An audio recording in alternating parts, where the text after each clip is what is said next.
আবার চলে এসেছি আর একটা নতুন ব্লগ নিয়ে। কাজটা ছিল আমার বাড়ির খুব কাছাকাছি টলিগঞ্জ সোদপুরে। যাদের আমি সারাতে গিয়েছিলাম তারাও ছিল আমার খুব কাছের লোক। আর কীরকম কাছের লোক সেটা তোমরা পুরো ব্লগটা দেখলেই বুঝতে পারবে।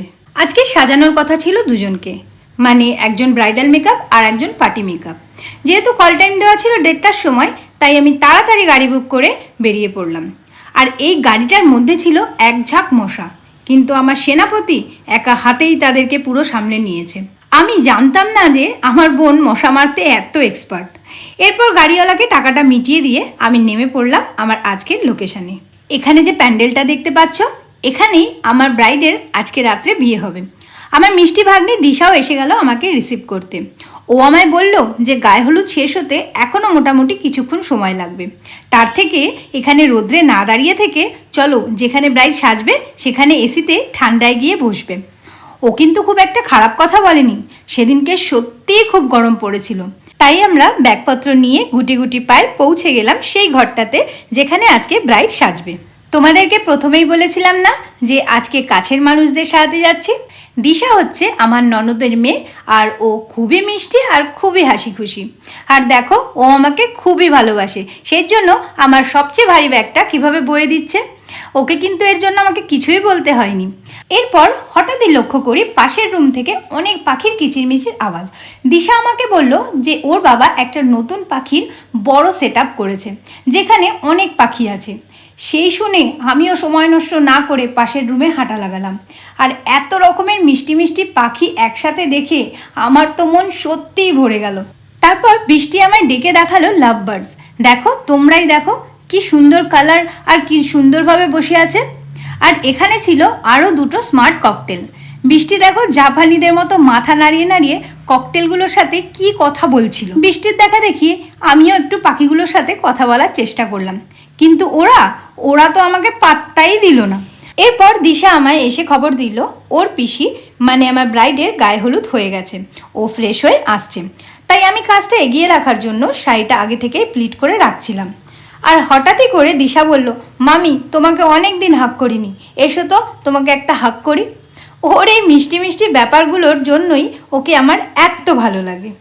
তাহলে চলো এবার তোমাদের সাথে পরিচয় করিয়ে দিই আমার আজকে মিষ্টি ব্রাইড বৈশাখী। আর ওর থেকেই জেনে নিই ও আজকে কিরকম সাজতে চাইছে। আমি প্রথম থেকেই তোমার সব সাজানো দেখেছি, দেখে খুব ভালো লেগেছে। তো আমার মুখে যেরকম বানাবে ঠিক সেরকমই তুমি সাজিয়ে দেবে, পুরোটাই তোমার ওপর। এবার তাহলে কাজ শুরু করে দিলাম। ওর স্কিনটা ছিল খুব ড্রাই, আর সময়টা ছিল যেহেতু গরমকাল, তাই সেই বুঝেই আমি স্কিনটাকে ভালো করে প্রিপারেশন করে নিচ্ছিলাম। আর তোমরা কি দেখতে পাচ্ছ চেয়ারের পেছনে দুটো ছোট ছোট চোখ আমার কাজটা দেখছে? ও হলো দিশার বোন, মানে আমার ননদের ছোট মেয়ে। আর এই যে ইনি হলেন সম্পাদি, আমার ননদ। আর এই পুচকেকে যখনই আমি ধরতে যাই ও খালি পালিয়ে যায়। দিদি এসেছিল আমার সাথে দেখা করতে, আর তারপর দিদি চলে গেল ফ্রেশ হওয়ার জন্য নিজের বাড়িতে। আবার আমি আমার কাজে মন দিলাম। এরপর ব্রাইডের আইব্রোটা ড্র করে নিলাম, তারপরে আই মেকআপটা শুরু করে দিলাম। এখন আমি বৃষ্টিকে হেয়ার ক্রিম্পিংয়ের দায়িত্ব দিয়ে দিলাম।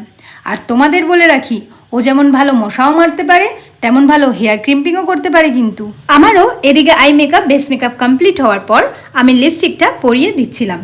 ব্রাইড যেহেতু আমার ওপরেই সবটা ছেড়ে দিয়েছিল, তাই আমি আমার পছন্দ মতো সুন্দর দেখে একটা কলকা করে দিলাম। তোমরা অবশ্যই জানিও কলকাটা কেমন লাগলো তোমাদের। এরপর চলে গেলাম হেয়ার স্টাইলে। আর একটা মজার ব্যাপার কি ছিল জানো, এই রুমটাতে না কোনো আয়না ছিল না। সামনে যে কাঁচের জানলাটা দেখতে পাচ্ছ, জানলার রিফ্লেকশন দেখে দেখেই আমি ওর হেয়ার স্টাইলটা কমপ্লিট করেছিলাম। তাহলে আমার সাজানো কমপ্লিট হয়ে গেল। কিন্তু এরপর যাব আমি দিশাকে সাজাতে। তবে তার আগে তোমাদেরকে দেখাই আজকে আমার ব্রাইডের ফাইনাল লুক। ওর তো ভীষণই পছন্দ হয়েছিল, তোমাদেরও কেমন লাগলো তোমরা কিন্তু অবশ্যই জানিও। আর এবার তাহলে সরাসরি আমরা ব্রাইডের মুখ থেকেই শুনে নিই ওর কেমন লেগেছে। এমনিতেই তোমার সব সাজানো দেখে খুবই ভালো লেগেছিল, যা ভেবেছিলাম তার থেকে অনেক ভালো লেগেছে। আর এটা হলো দিশার ফাইনাল লুক। ওকে তো এমনিতেই সুন্দর দেখতে, আর সাজার পরে ওকে আরও মিষ্টি লাগছিল। ওর তো সেজে এতটাই ভালো লেগেছিল যে ও আনন্দে নাচতে শুরু করে দিয়েছিল। তোমরাও যদি তোমাদের কোনো স্পেশাল দিনে আমার কাছে সাজতে চাও, তাহলে ডেসক্রিপশনে দেওয়া ফোন নাম্বারে আমাকে কল অথবা হোয়াটসঅ্যাপে মেসেজ করতে পারো। এছাড়াও ফেসবুকের মেসেঞ্জারে আমাকে মেসেজ করতে পারো। তাহলে চলো আজকের মতো এখানেই ব্লগটা শেষ করছি। দেখা হবে নেক্সট অন্য কোনো ব্লগে। আজকের মতো টাটা।